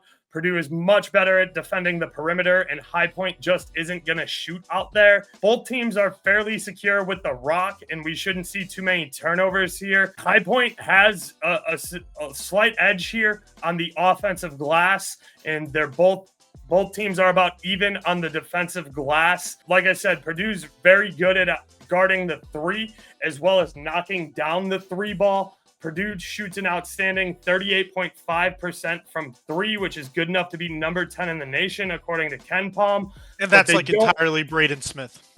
Yeah, and they don't. Yeah. The other thing is they don't live and die by the 3. They only take 32% of their shots from behind the arc, which is kind of bang average when it comes to, KenPom and the national average. They're 166th there. High Point has a significant free throw advantage, shooting 76.4% from the stripe versus Purdue's 73%. So late in games, High Point does have the edge at the charity stripe. High Point also has a much deeper bench that they are comfortable giving big minutes to. And they're the more veteran team. They went out, they spent a bunch of NIL money, and they tried to get back in this tournament, and they're looking to make some noise here. I do hate being that this is a public pick, but I think High Point is well worth a stab here at plus 320. Yeah, Braden Smith is just too shifty. Yep. I don't think High Point is going to be able to. They're going to lose him. He's arguably the best maneuver in the pick and roll. And the way basketball is now is entirely pick and roll. And when you have outstanding guard play, you're always going to be a super, super tough out in the NCAA tournament. It's kind of like what happens when Auburn plays Alabama, and they just can't keep track of where Marcus Sears is on the court. You're going to see this on full display in the Purdue game. High Point is going to completely lose track of Braden Smith. They're going to be like, we need guys on Braden Smith, and all the people are going to be standing on the court. We don't even know where he is. We don't even know which one he is. On top of that, High Point only team coming into the tournament with 2 quad 4 losses. To their credit, though, their entire division is in quad 4. So or their entire conference is quad 4. Yeah, that is true. Moving on, we have Illinois versus the winner of Texas versus Xavier. Look, I like Illinois as a guy who's from the Chicagoland. U of I has had an extremely tough time keeping in-state talent for a long time. They've kind of shaken that narrative and have gotten better at recruiting. I am also of Lithuanian heritage, so I do like to see Kasper Yakunis come out and play for these guys. Illinois definitely took a big stumble and has dropped some very winnable games on the road at Rutgers. Losing to Michigan State, I'll let pass. Losing to Duke on a neutral site, I'll let pass. You played Tom Izzo. You played Duke with Cooper Flagg. You got absolutely skull-fucked by Duke, though. 110 they hung on you to 67. That is a very tough loss. You got absolutely obliterated by Scotty in their building. And that Michigan State, Scotty, Duke, Maryland loss accounts for 4 losses in your last 8 games closing out the season. Tough to come into the tournament cold, but Texas sucks on the road, and Xavier's solid, but they're playing a Big East schedule, which is significantly softer than what U of I has faced this season. U of I correctly gets a rep of being a little bit of a home court merchant, winning all but 3 of their home court games this year. It'll be interesting to see what they do on a neutral floor, but I think they're significantly better than a Texas team who, yes, did put some nice stuff together in the SEC tournament to get themselves a play-in game. But I kind of like Xavier to cover the spread versus Texas in the play-in game. So I'm not prepared to say that U of I is going to drop a game to either of these play-in teams. I think they have a very, very tall task playing even a banged-up Kentucky team, though, next round. My take on this game is this. If Xavier beats Texas, Illinois beats Xavier very easily. If Texas beats Xavier, I think this game is going to be one that's going to spoil a lot of brackets. I can definitely see Texas winning this game. Texas shouldn't really be in a play-in game. The only reason they're in a play-in game is because of a really embarrassing loss to South Carolina and Ohio State. I have this spot blank in my bracket right now because I don't know. If it's Xavier, I'm picking Illinois. If it's Texas, I'm going to be thinking about it until March 21st at 9:45 p.m. At 9:44 p.m., where I'm going to be like, fuck, I have to make a decision. It's so hard to pick against an SEC team because, one, they were playing just the top competition, and 2, like I said, the only reason they're in their spot is because of a really, really bad loss to Ohio State and South Carolina. I think if Texas beats Xavier, I think they can beat Illinois, and I think they can beat Kentucky. I can see Texas being kind of like a mini Cinderella, even though I wouldn't consider them a Cinderella. I think if they do beat Xavier, they are the best 11 seed in the tournament. This is one of the games to watch. It's probably the only play-in game that I have any interest in watching.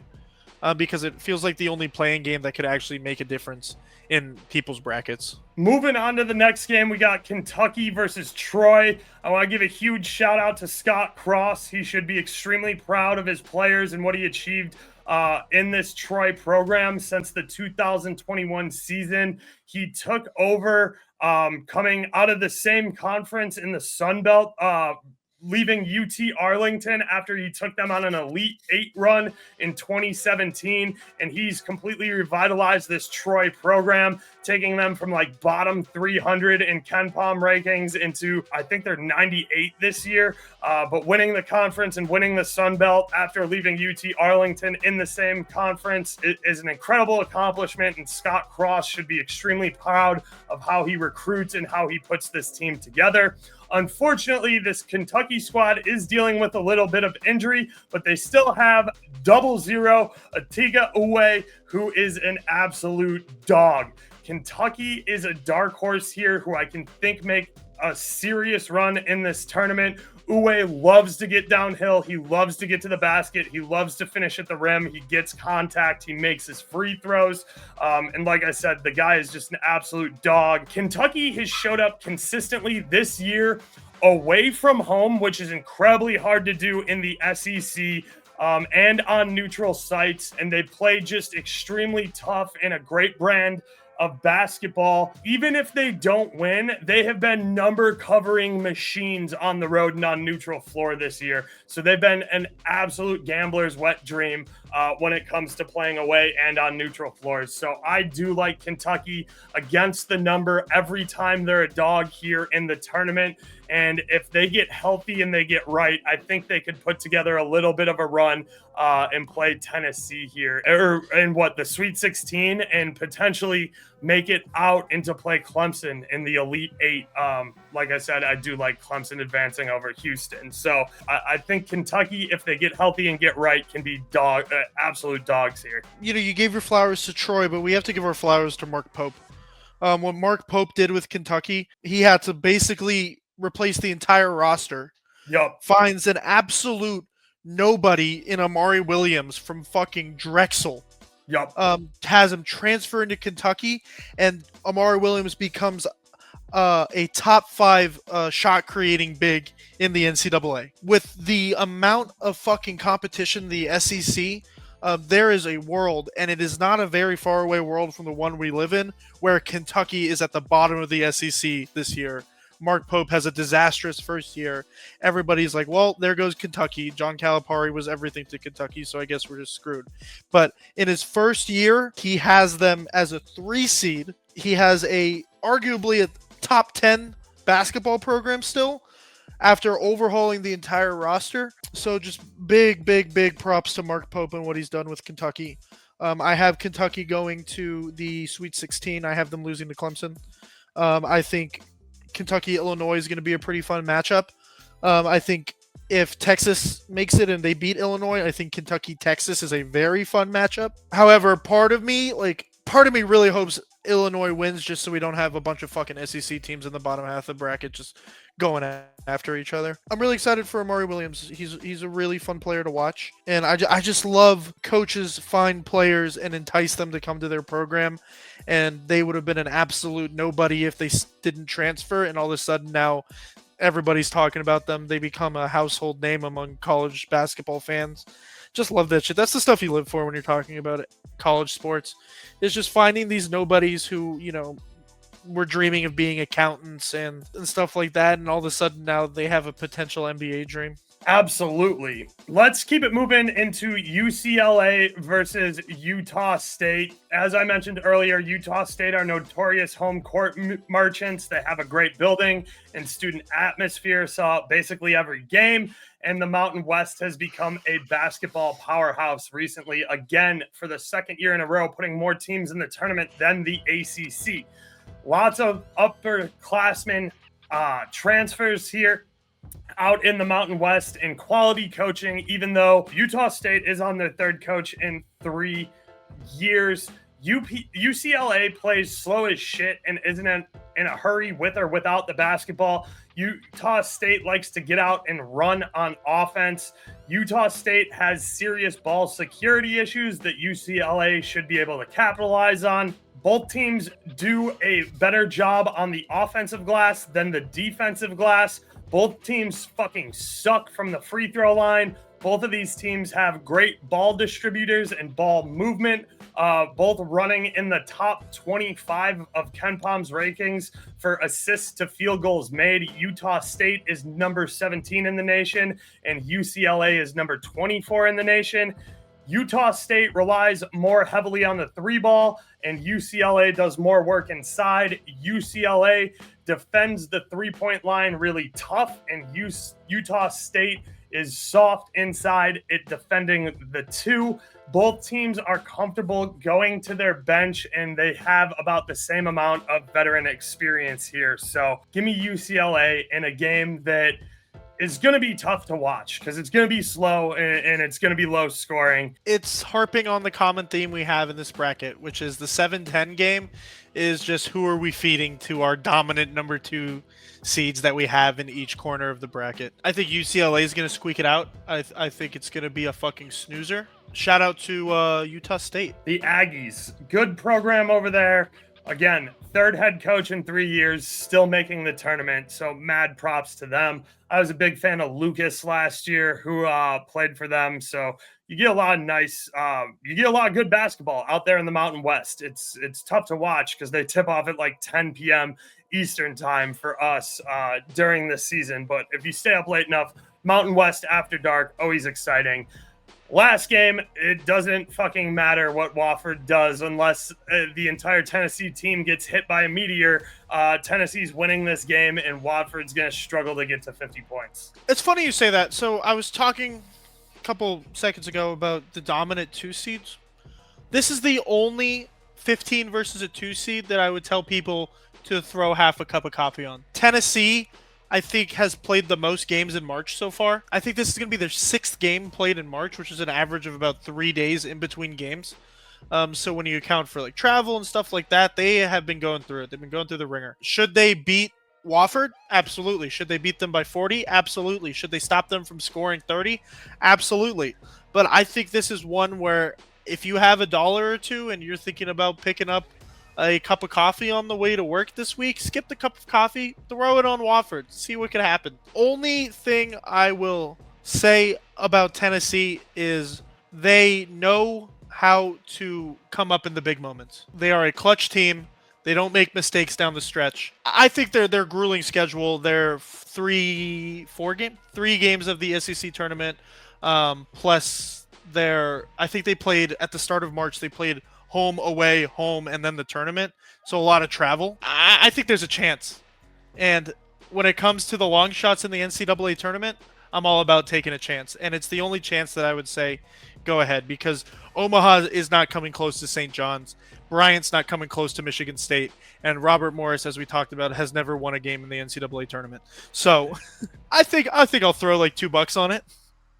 I'm with you. And you're right. Tennessee has played 6 games here in March. I will say that the travel for the tournament wasn't a problem for them, as the tournament was in Nashville. But yeah, playing at home versus Bama, then going on the road to play, I think, Ole Miss, where they lost away, and then coming home to play South Carolina. So they do have 6 games there. They did play Florida in the championship game.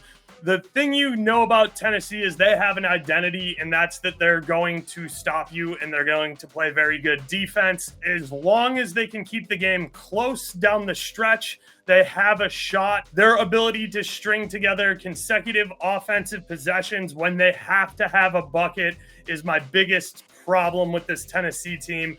Whereas, in the same lower half of the bracket, I know Kentucky can create their own shot. I know when they need a bucket, Kentucky has Uwe, who can get downhill and go get you a bucket. And Tennessee has good guard play, but they have very undersized guards. And when you start talking guys like Marcus Sears and Zaki Ziegler, who are under 6 foot, it becomes a lot more difficult when you need to create space, even on a big who might not be able to move with you laterally, but is going to close out on a 3-point attempt when you have to have a 3-ball. And that's just the issue I always get when you have undersized guards under 6 foot. That's the thing. Zakai Ziegler is like 5'10" on a good day.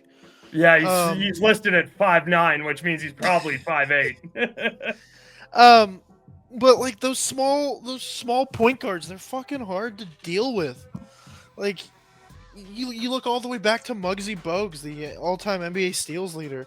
It's just so hard when they're crouched in their stance to guard you, their head is like where the ball is being dribbled. Like it's just so easy to get your pocket picked. And he's good for 3 or 4 triples a game. Tennessee's probably going to win this game by 30. But like I said, I'm taking a flyer on Wofford. I think you should too. Typically, there's a lot more juice to be had in the NCAA tournament, but this bracket is just absolutely chalked. So you just got to kind of pick your battles, and this is the battle that I'm picking, and it's Wofford, Tennessee. Nice. Last but not least, let's get some Final Fours, some championship matches, and who you think is going to win. I'll give you my Elite Eights, too, as a little build-up. Yes. So my Elite Eight coming out of the South is UC San Diego versus Iowa State. I think UC San Diego is going to beat Auburn in the Sweet 16, as we talked about before. This is when their dream goes to die. They make it to the Elite Eight. It's a great story, and then Iowa State comes out with the win there. Then from the East, I have Duke, Wisconsin. This is a classic Duke Elite Eight matchup where they just absolutely shit the bed. This reminds me of Zion Williamson's NCAA tournament when they ran into the fucking brick wall. Yeah, I think it's just going to be the same thing. I think Cooper Flag is going to have a tremendous tournament until he gets to the Elite Eight, and then the Scotty's just gonna beat them. The legacy, Coach K's legacy of constantly getting to the Elite Eight and then losing will live on. Coming in the West, I have, no surprise, Florida St. John's. If you have anything different, then you're probably going for the $1 billion perfect bracket challenge, and I applaud you. But if you're picking who you think is going to win, you should have Florida St. John's. I have the Johnnies winning. Rick Pitino, just super experienced here. Florida, a powerhouse. But a lot of times, like, the powerhouses die in the Elite Eight. I can say that as a Duke fan because I've just seen it happen so many times. The Elite Eight is where things get fucky. You've played 3 basketball games in 6 days, 7 days. You're tired. You're ready to go home. The teams that just want it more are typically the teams that win. It's not the team that has more talent. It's the team that just wants it more. And this St. John's team is fucking hungry. And Rick Pitino is fucking hungry. So I got the Johnnies winning there. In the Midwest, I got Clemson, Kentucky. Like I said, the Midwest is where everyone's bracket's going to fall apart. I struggle with Clemson, Kentucky. I thought about, okay, well, maybe Houston could beat Clemson, or oh no, maybe not. I thought Tennessee, Kentucky, that's kind of a coin flip. Who am I going to pick there? And then I thought Kentucky, Illinois, who am I going to pick there? And then I thought Tennessee, Utah State, who am I going to pick? Like, every single thing after the first round, I was just like, what do I do? What do I do? What do I do? And I finally just landed on Clemson. And I think Clemson is a strong team. They have a very well coached. They play extremely well. They're either going to run into a extremely hungry Kentucky team, which would make for a very fun game, or a fucking worn out, beat down Tennessee team that has played. Now it'll be 9 games in March by the time we get to the Elite Eight, and I think Clemson beats Tennessee. But I think Clemson, Kentucky can be a bit of a coin flip. So my final 4 is Wisconsin, Clemson, and then Iowa State, St. John's. Wisconsin-Clemson game I think is going to be pretty close. I think St. John's blows the absolute fucking roof off the place against Iowa State. I think that's kind of a statement win, and they're going to go into the finals. The finals, obviously, I have St. John's, Wisconsin. My final score prediction, my final total was 150. Yeah, I think that... I think it's Rick Pitino's time. It is his time to win the tournament. RJ Lewis Jr. is a fucking beast. I think he's going to kind of embody that Rick Pitino style of getting in your face, physical, teetering on the edge of like, I'm going to foul you, but I'm not, I'm in your face, but I'm not touching you.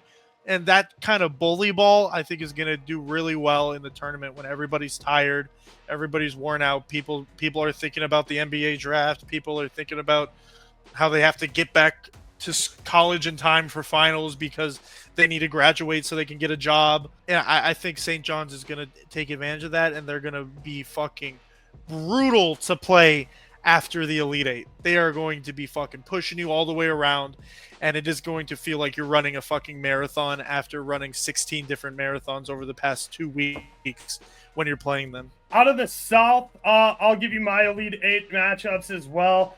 I think it is going to be Auburn versus Michigan State. I know, super chalk, but I like Michigan State to come out ahead, so give me Michigan State in the Final 4 out of the South. Florida versus St. John's, we talked about that ad nauseum.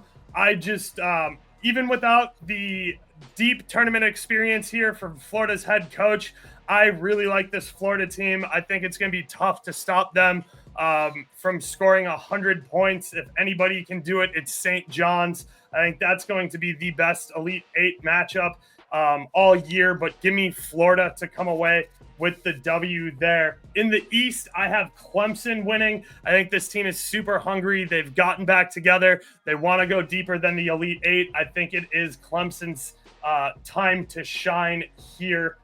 Sorry, that's out of the Midwest. So I have them coming out of the Midwest. And then out of the East, again, it's chalk. I have Duke making it if Cooper Flag's healthy. In the final game, I have Duke playing Florida, and I have Florida ultimately winning by a pretty high score. I think the score is going to be 169 points total. So give me Florida to win it all versus Duke. Something I love about the tournament is one, seeing like who was the most picked champion when you can break down people's brackets on Tournament Challenge. And then the other thing I love seeing is just like the numbers just go down after every game is played. This shit, like, I fucking live for March Madness because it just feels like direct competition with other people. Like, even when I lose, like I'm like, well, I'm doing better than these people. And now I used to be the kind of person that would make like 18 different brackets, and I'd be like, I'm going after the $1 billion. I'm gonna win. I'm gonna win the $1 billion. But I just have one bracket this year. I am excited. I cannot wait for these games to start. Do we have a score update? What's going on in the playing games? I do not. I don't have the games on while we're recording, just because Got you. My lighting a little bit. But appreciate you for joining me, Nick. As always, I will make sure to put up a graphic here at the end of the show with Nick's long shot picks and picks in the first round of the tournament, as well as mine. As a reminder, Nick does like Liberty to make the Sweet 16 at plus 1340 over on FanDuel. Scotty to make the Elite 8 at plus 310 on FanDuel. Johnny's is national championships at 50-1 over on DraftKings, and Mississippi State to beat Baylor at minus 120 on the money line in the 8-9 matchup early. I like Michigan State to make the Elite 8, and you can ladder them as far as you think they'll go. You're getting plus 158 for them at the Elite 8 and higher as you go. I like, again, it's chalk, but I bet Florida is the national championship back in January at a much better number. Still think they're playable at plus 380. They're playing some of the best ball in the country. Auburn to win the Natty at plus 550 if you like them to handle their business and get done as the chalky one overall seed. You're getting the best price since they beat Alabama at plus 550. So very good value on Auburn if you like them to turn it around. I like UC San Diego to make the Sweet 16 at plus 370 over on FanDuel. I like High Point over Purdue at plus 320. I like VCU in the first round versus BYU at plus 134. I like UC San Diego in the first round over Michigan at plus 126. I think UNC Wilmington is worth a dart at 12-1 versus TTU. I like Vandy on the money line over St. Mary's in the first game at plus 162. And I am going to sprinkle New Mexico and Donovan Dent to beat Marquette at plus 146. Again, I will make that a graphic here at the end of the show. Until next time, I appreciate you guys tuning in. Be sure to like and subscribe right over here or down below in the description at youtube.com/@Burrow772. It costs you guys absolutely nothing, and it goes a huge way towards me bringing you more free content each and every week. Check out the links for the Discord down below. If you need a sports book, be sure to sign up with my promo code through BetUS. Get 125% deposit match down below. Link in the video description. Nick is a good friend of mine. He's not a handicapper, but he does know ball. You can follow him on Twitter as well. I'll throw that description down below as well. So thank you. And very let much, me tell Nick. you, if you want to be rich, Roki Sasaki, Cy Young, Roki Sasaki, NL Rookie of the Year. You can place those bets. Roki Sasaki is the greatest pitcher ever born. You can watch him live. Well, I guess you'll see this. But anyways, by the time you guys see this, he will have pitched the first ever debut perfect game in the MLB. Let's go. Nick, obviously big baseball fan. That's why we're recording at this time. We're getting the hell out of here right now so Nick can get to bed and wake up at 5 a.m. to watch the Tokyo series. So yeah, be sure to tune in. We'll have more I'll have more college basketball content. Nick will be around as well. Thank you again for joining me this season. Until next time. Oh, stop. Doses.